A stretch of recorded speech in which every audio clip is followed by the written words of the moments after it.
Starting with the model's running gear and suspension, all the components that you see here are purely stock with no mods that were made to them whatsoever. Like what was showcased and mentioned in the unboxing portion, all of these pieces here are comprised of metal components. As for the wheels themselves, I believe these are assisted with ball bearings, which is a fantastic feature to have, and typically this is one that is an aftermarket accessory that gets added to something like a Henlong type build. While on the road wheels, you'll see I went ahead and painted the grease fittings for that of the hubcaps in red paint. This is a feature I do on all of my builds, and is definitely one that is done on the real vehicle as well. By doing this, greatly helps improve the accuracy of the model, as opposed to just, again, leaving them with their base coat added. Now, one nice feature that the Torro kit does have is that the grease fittings are molded in, which is a very nice touch. In addition to the grease fittings, some of the other attention of detail that was made by Torro has to do with the flange itself. On the rear portion of the flange, there are blisters that are integrally casted into the real unit. Purpose of these blisters is for the fasteners for the hubcap face to bolt into these sections. These sections here are not very visible specifically with these camera angles, but are present on the Torro castings, which again is a very nice touch and is definitely one that was made with attention to detail. Moving from the wheels takes us to the tank's track. The track is the same type of track which is found and supplied with the Tegan Porsche and Henschel King Tiger sets, which needless to say is very well made. It has nice detailing rendered into them, and the materials are also nice and robust. The tracks are made from a die-cast metal alloy, which is typically done on many of the 1/16 scale tanks that are on the market. Now, one thing I must point out is that these tracks here are arguably better than the tracks that are supplied with the Tamiya full option kits. The reason why I say that, first, the tracks on the Tamiya kits are not metal, they're made out of plastic, but secondly, as from what I could remember, and this is still true today with Tamiya kits, is that their hinging is not complete on the track link. What I mean by that is that if you look at the track is nothing more than a series of hinge points that connect together, and they are solid through and through. When you look at it at a Tamiya 1/16 scale tank, you'll notice that only the first and last hinge on the track link is solid, while the other ones are missing their top portions. This, I believe, was done for casting purposes, however, is one that really puts a ding on the kit's accuracy, and in my opinion is a bit of an eyesore. These tracks here, that is not the case, and again are superior to the Tamiya tracks in that aspect. One other point to mention about the tracks is that the stock tracks come in this gloss black type coloring. This is true for most of the Tegan builds as well. The tracks were repainted with my usual parkerization finish.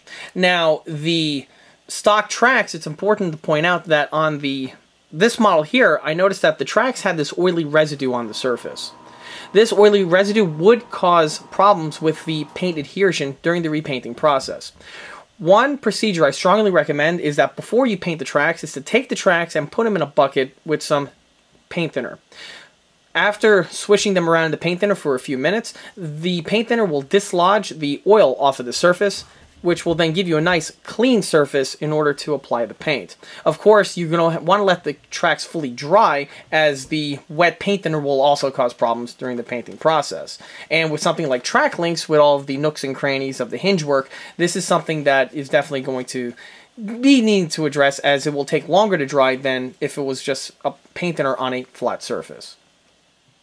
The oily residue was not only found on the main tracks themselves, but were also found on the spare tracks that were supplied with the model. And the same procedure was utilized prior to the reworking process.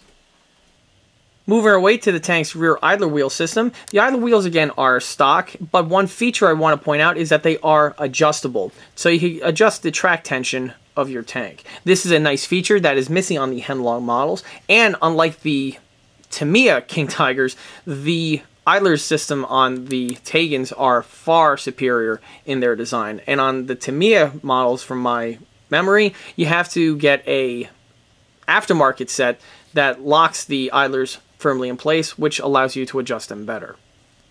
None of that is required with the Torro and Tegan designs. From the idler takes us now to the sprocket. The sprocket, again, is the stock unit. Now, one feature that I did do was, during the construction, I always add a drop of blue Loctite to the center fastener to keep everything firmly in place and prevent anything from working loose. Other than that, the only other thing to point out is the small little grease fitting found here on the sprocket hubcap itself. This, again, is a piece that's molded in, and a little swipe of red paint makes it pop.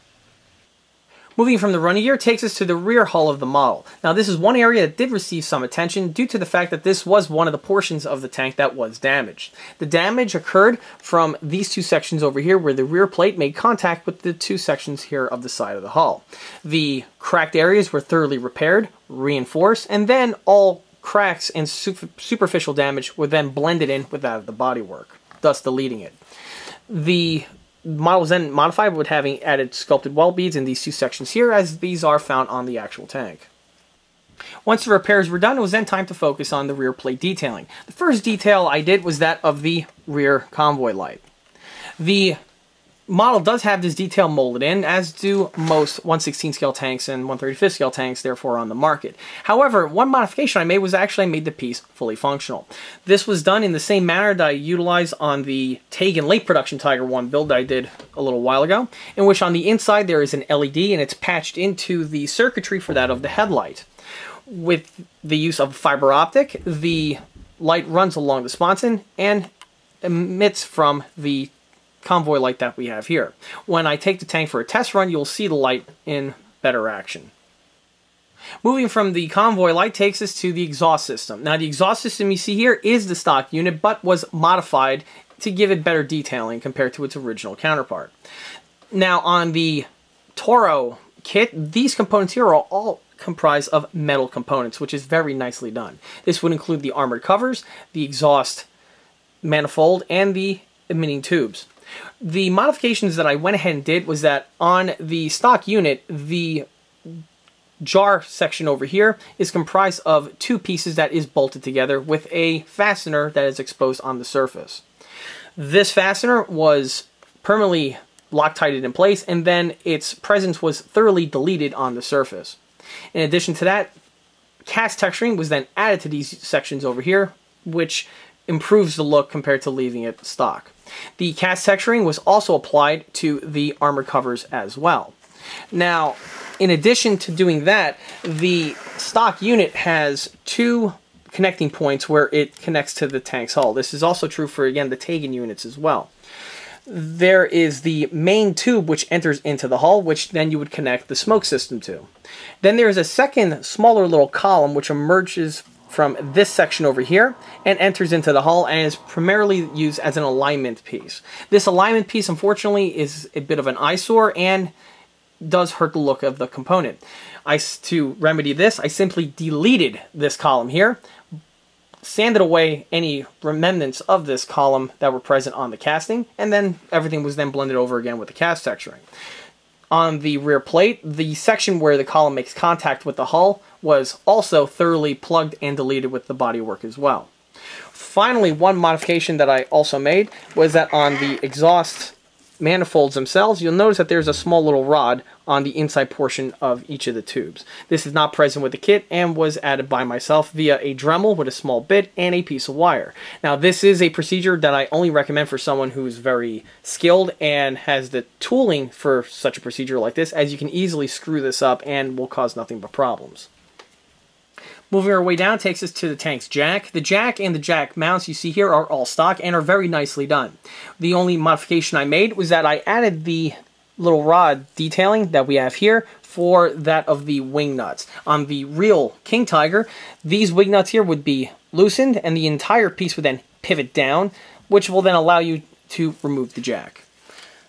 The rods themselves were simply made from thin little pieces of fluoro wire, which will then cut the shape and then fit it to these two sections that we have here. Moving our way to the jack block, this is the stock unit, but was slightly tweaked.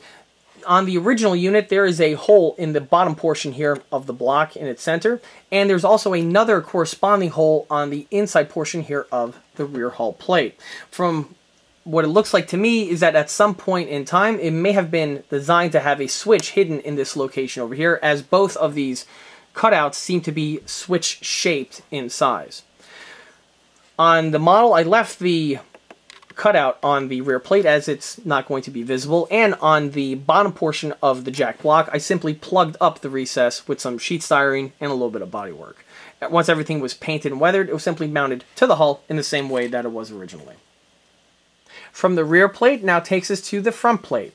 As for the front plate, this is also one of the most important areas that needed to be repaired, as this was one of the most damaged sections of this model. If we can recall, there were two very large and substantial cracks which ran from the machine gun ball across the front portion here of the armor plate and was mirrored on the opposite side. These cracks were, again, one of the first areas to be addressed, and just like with the rear plate, the cracks were fully fused together, they were reinforced, and then everything was then polished into the surface to delete any presence or any trace that they were there. Once the damage was repaired, I then focused my attention on that of the machine gun ball.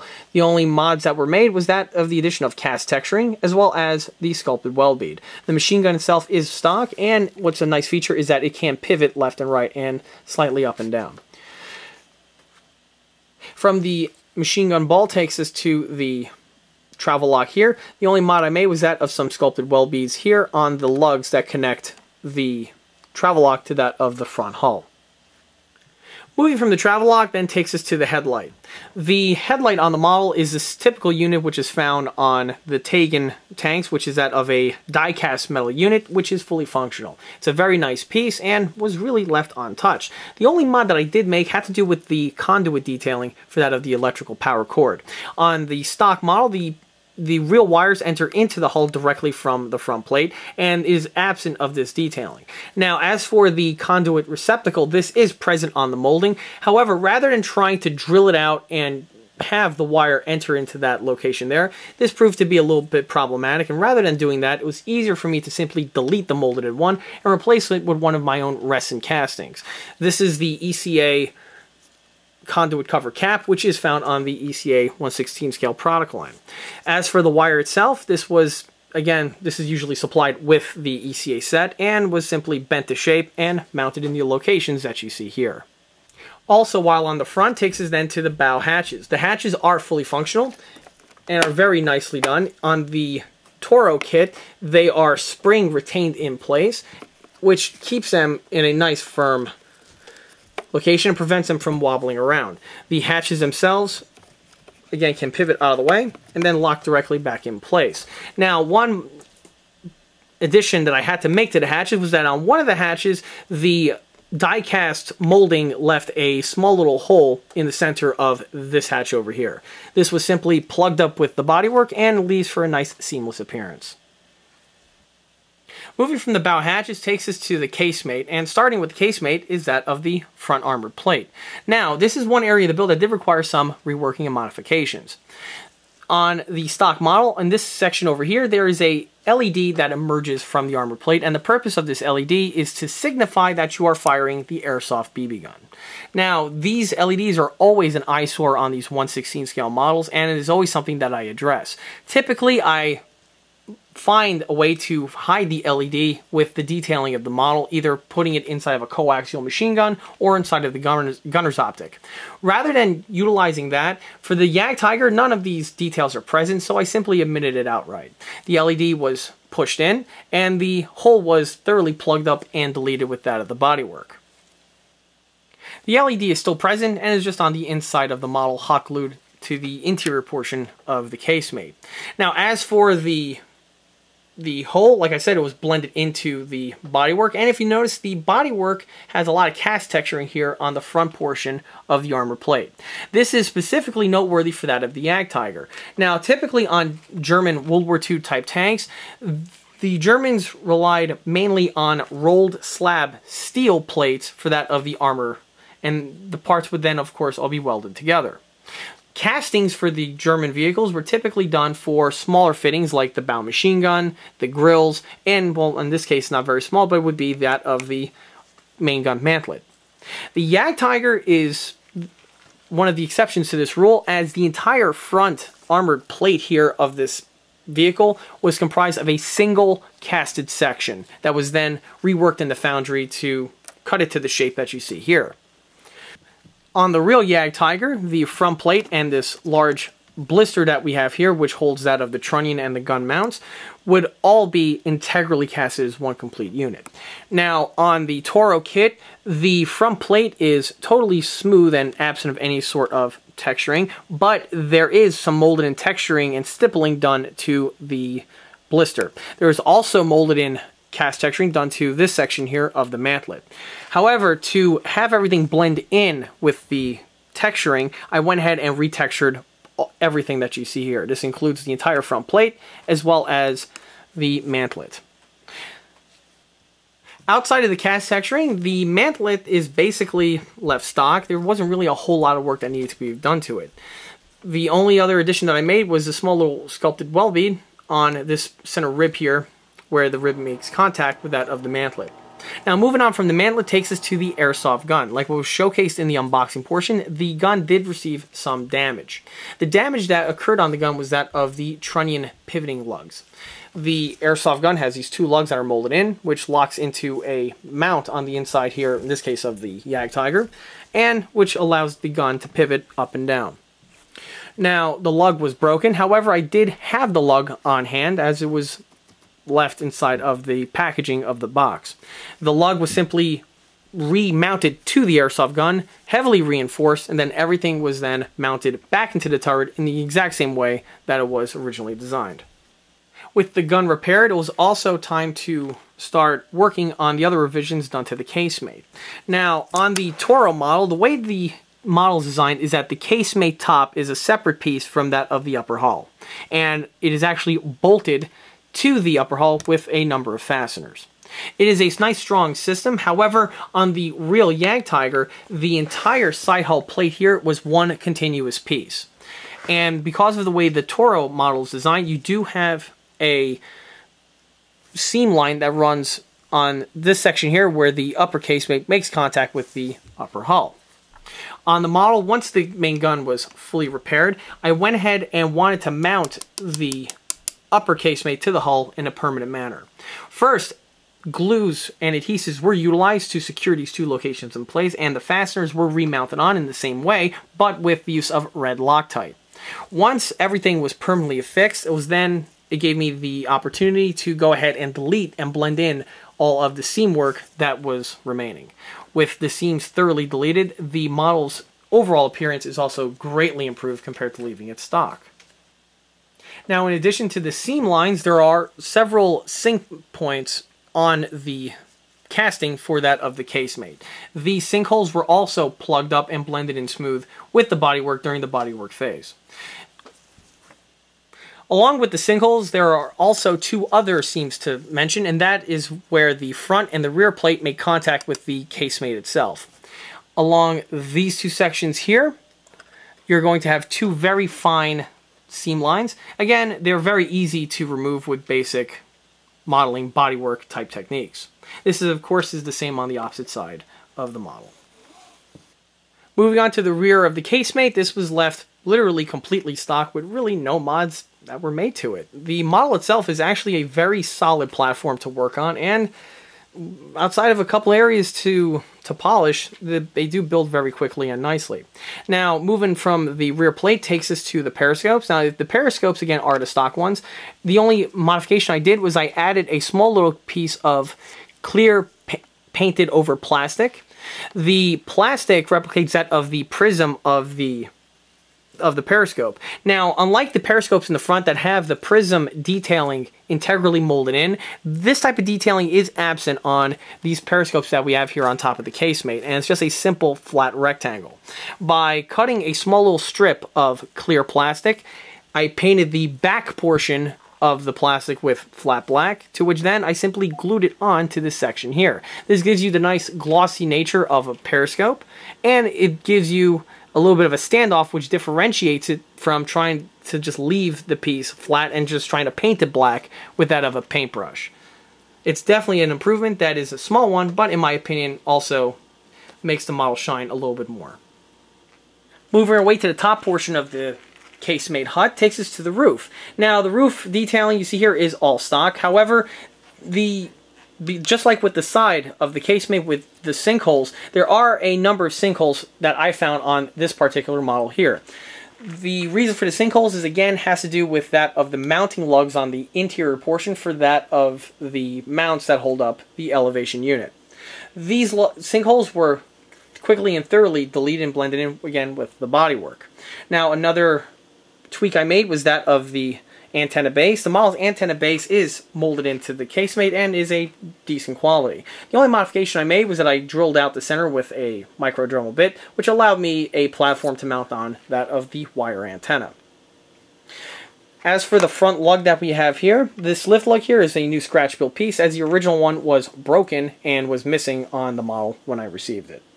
Piece was fabricated out of pieces of sheet styrene and then blended into the rest of the detailing like you see here.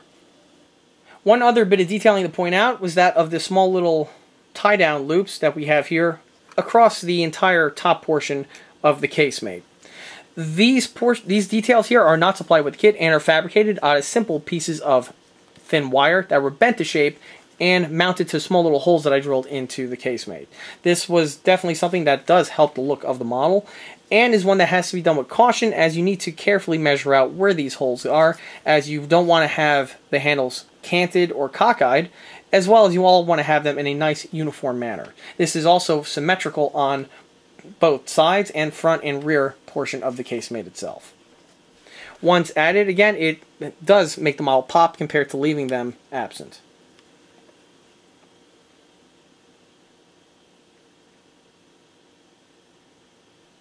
Moving our way to the rear engine deck of the model, the detailing you see here is basically all left stock, as the model was pretty well done in this aspect. The one modification that I did make was to the little drainage filler spout that we have over here. The detailing is integrally molded into the Torro model, but it stops short at this portion over here of the rear plate. To improve it, I simply drilled out a small little hole and added the remainder bit of a piece of floor wire. This little addition also is something that helps it pop out compared to, again, leaving it absent.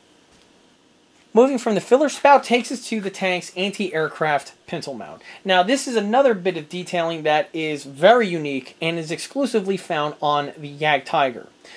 The Jagdtiger utilized an anti-aircraft gun mount, but unlike something like the Panther or the King Tiger, where it would be an MG34T, which would be on the commander's cupola, the Jagdtiger utilized an actual pedestal gun mount, like one you would actually find on something like a Jeep or so. And also, rather than using an MG34T for the anti-aircraft purpose, the Jagdtigers utilized that of the MG42. Another very interesting feature about the anti-aircraft's pedestal mount is the location. On some Jagdtigers, like this one here, it is mounted directly to that of the engine hatch, which is, again, something that's very unique to the Jagdtiger specifically. I've also seen other examples of Jagdtigers where this gun mount would have been located either in this section or this section here of the rear engine deck. Now, as for the actual gun mount on this model here, this is the stock unit that came with the model. However, was slightly modified. First, you'll notice that on the bottom portion here, we have 3 pieces of wrought iron that act as supports. The original model had these represented as plastic fins, and this fin type design is seen on many smaller scale models of the Jagdtiger, typically done in 1/35 scale. However, on the real Jagdtiger, they were the wrought iron appearance that we have here. To do this, I simply deleted the molded in fins, and I bent these 3 pieces of floor wire to the same shape and size of where the fins were, and simply drilled them into the locations that I have here on the model. Now, another important trait to keep aware of is that of the actual orientation of the top portion of the pedestal. On the Torro model, the bottom portion here of the pintle mount is integrally molded into the engine hatch, while the machine gun and the top portion is one solid plastic casting. Now, when it comes time for the installation, you're going to be tempted to put this in a straight manner to keep it completely in line with that of the casemate. However, this is incorrect. If you look at the piece itself, you'll notice that it is mounted onto the tank in a off-center manner. And the gun mount itself is supposed to be in line with itself. And that is why when it comes time for the actual mounting onto the tank, you want to mount it in an off-center way to that in relation to the casemate. Now, another modification that I made to the machine gun mount is that of the actual MG42 itself. Like I said before, the MG42 and the pedestal mount were one integral casting. Rather than doing that route, I went ahead and made the machine gun able to be pivot. The way I was able to make it be pivoted was I first amputated the machine gun off of the gun mount, and then I drilled out the stem of the mount as well as the mount here for the MG42. With the insertion of a wire brad, this allows me to keep the gun in place, but I can pivot it 360 degrees. The hole on the muzzle end was also drilled out, as this is solid, as is solid on most scale models. Finally, another small little bit of detailing that I modified on the engine deck has to do again with the engine hatch, and we have here this large half-round plate. On the real Jagdtiger family, the purpose of this unit here is to help pry open the engine hatch to get it in the open position. Keep in mind there is no spring-assisted type feature found on the real vehicle, and is held on with, you have to overcome that of inertia and gravity. On the real tank, you have these two locks here that would pivot and lock and secure the unit in place, but when you need to open it, you would rotate them out of the way, stick in a large crowbar when another fellow would grab on that crank handle, and then the one fellow would lift and help open the hatch in its open state. On the model here, as is the case with most small scale models of the Jagdtiger family, this piece here is molded solid. On the model here, I simply drilled out the section, making it nice and hollow, which gives it a little bit more added detailing. Moving our way to the tank's Pioneer tools, all of the tools that you see on the model here are the stock original ones, which were removed at the onset of the project, and then were simply remounted once all the paintwork and the weathering was all concluded. They were mounted in the same sections and locations that were originally present, as they are basically nicely done. The tools themselves are comprised mainly of die-cast molded parts, with the exception of the tow cables themselves, which are molded in plastic. Now, one thing to point out is one modification that I like to do that also helps the tools compared to leaving them stock, has to do with that of the cleaning staves, which are integrally molded into the tow cable sections. This is also true again for Tiger 1s. On the real vehicle, if I zoom in here, the gun cleaning staves would have been wood, and the end tips would have been that of brass. Now, on this model here, the end tips are not really well defined and are not necessarily molded into the sections here of the staves. They're basically one complete plastic molding, only with this end here, there's a small little cylinder molded on the ends. To make the piece pop and stand out from just leaving it one solid color, when it comes time for a painting, first I paint the staves with their wood coloring, and then once all the wood coloring work is done, I go ahead and paint the end sections of both ends with that of brass paint. Once, with the addition of this little swipe of paint, it makes the part differentiate itself from that of being all wood, and again is definitely something that is very noticeable and greatly helps the overall appearance of the piece compared to just, again, leaving it as one solid, either black or wood coloring.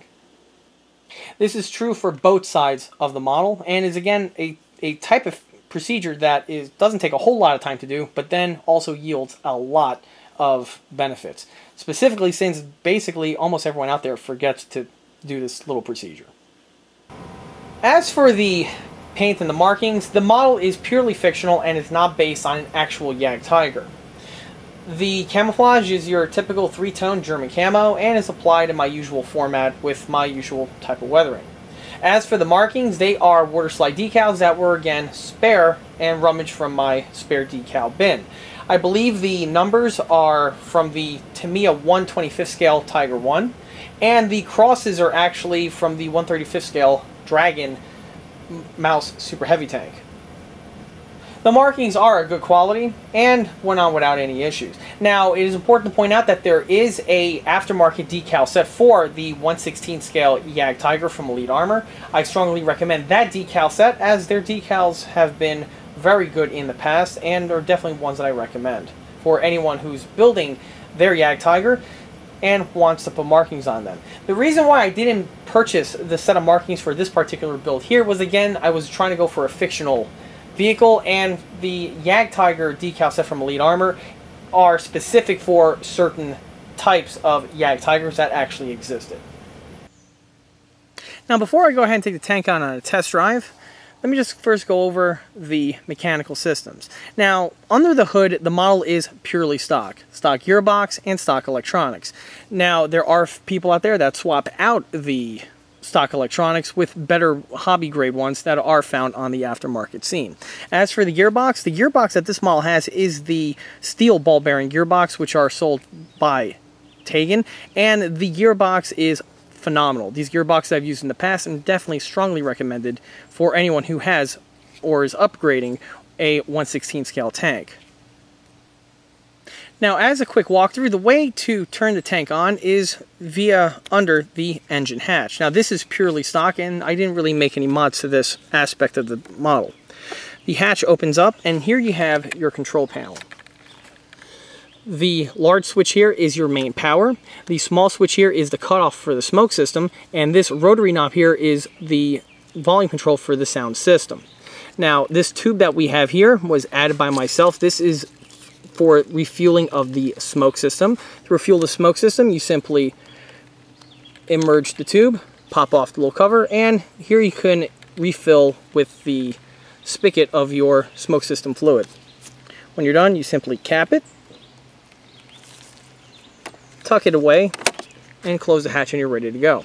Now, to take the tank apart, this is done with this latch over here. All these switches are on this beige plastic type system. When you pull this in, it's spring loaded, and there it'll allow you to remove the upper hull. Now, with the design of the model, I don't want to take the tank apart due to it being painted and weathered. Now, like on most of my builds, as you can see here, I've done this with the smoke system where I extended it, but I also did this with the battery. The battery is mounted on the inside, but rather than having to take the tank apart in order to charge it, I went ahead and utilized my usual recharging jack system.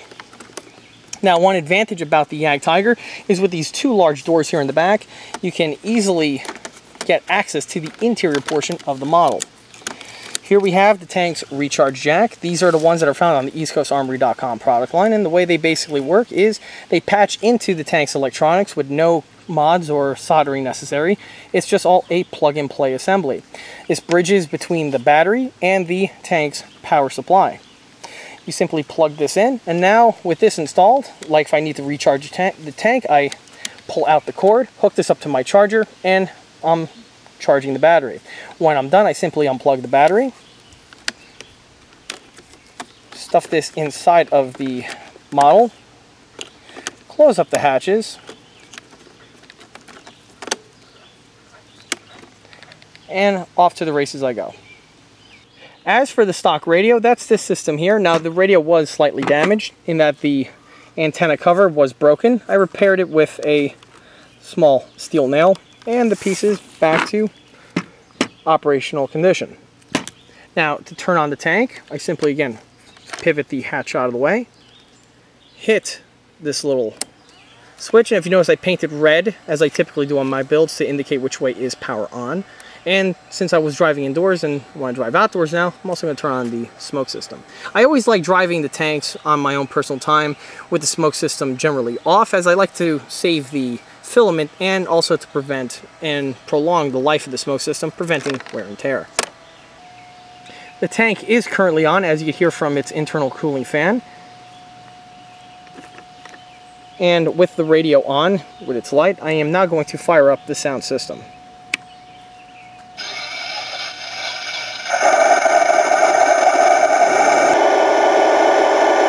With the tank on, you can see the tail light now working, as well as the bow headlight here in the front. And here's the smoke system, fully functioning. Now, as for the main drive, just like with most of these type of models, that is all facilitated with this single stick here. Now, the tank does have a proportional drive speed controller, which means if I give it just a little bit of throttle on the stick, this will be replicated with that of the actual motors.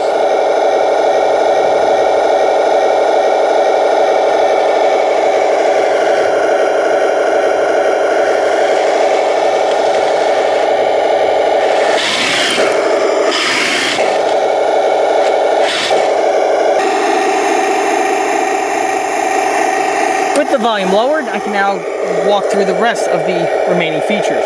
Now, this switch here is that for your bow machine gun.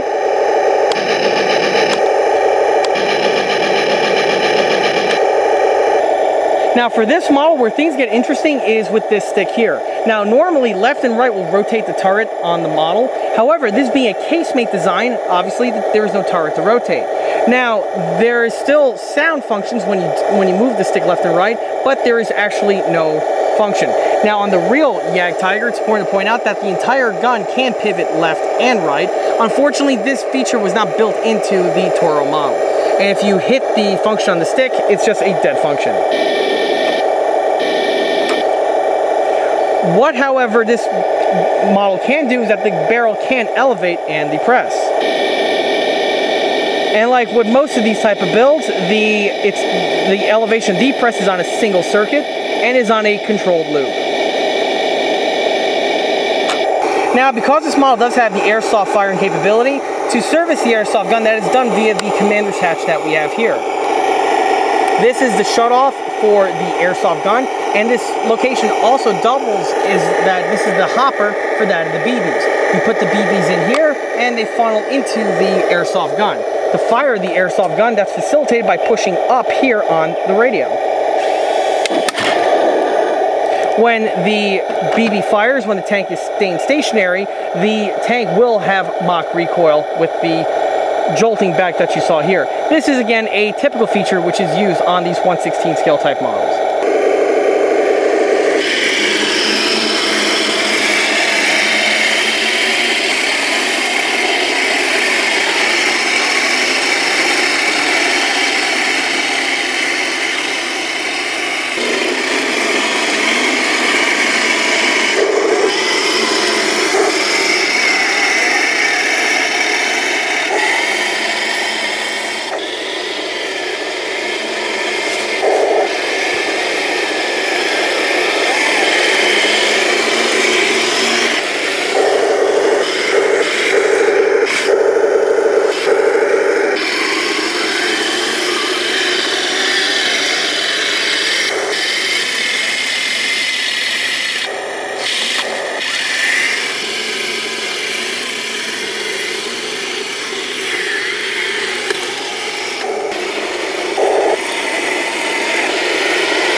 Well, as you can see from the extended run test drive, the model performed absolutely flawlessly on both on and off-road conditions. It's also important to point out that it is currently in the upper 90s and in the low 100s at the time of filming this, and I am covered in a film of sweat. Which is important to point out that this tank does have a cooling fan system built in. This is as per the Tegan pattern of electronics, which is definitely something that is a plus, specifically when running in this type of an environment. In closing, I am very thrilled with the way the model turned out, specifically with the original condition that the model was when I acquired it. Being a scratch and dent special, this model here really had an uncertain future and probably would have ended up being scrapped or being used for spare parts or the basis for some other project. Rather than going that route, the model was turned into a beautiful representation of a Jagdtiger and is one that I'm very fortunate to have in my collection. I was also very impressed with the overall quality of the base starter model. Because of the quality of the starter model's details, it really didn't take a whole lot of extra elbow grease to bring it up to the condition you see it in this video. Of all of the 116s that I've built and turned around, this one here probably was one of the fastest. This is all due in part to the original quality of the base starter kit. As for a recommendation, I strongly recommend this model here for anybody who is an avid fan of 1/16 scale radio controlled models. This would include anyone who has a stash of the Tamiya 1/16 scale full option kits, along with the Tegan and Henlong collectors as well. Anybody who is a fan of those vehicles will definitely appreciate this model here being added to your collection. The subject matter is also very interesting in that there are several renditions of the King Tiger represented in this scale, both Henschel and Porsche versions. This version here would greatly fit into a collection with those type of vehicles as well. Not to mention anyone who's a fan of World War II and World War II German armor. All of these boxes are ticked with this kit here. Combine that with the excellent execution done by this stock Torro kit, it's definitely hard-pressed to ignore. Definitely recommend it. And with that, that wraps up this model showcase video for this 1/16 scale, radio-controlled German Jagdtiger heavy tank destroyer. If you like this video, stop by and like us on Facebook, where there are more photographs of this particular build that have been posted, as well as the other larger and smaller scale builds that are found on the ECA channel. In addition to that, don't forget to swing by eastcoastarmory.com for more 1/6 and 1/16 scale builds and detail components. Thanks for watching.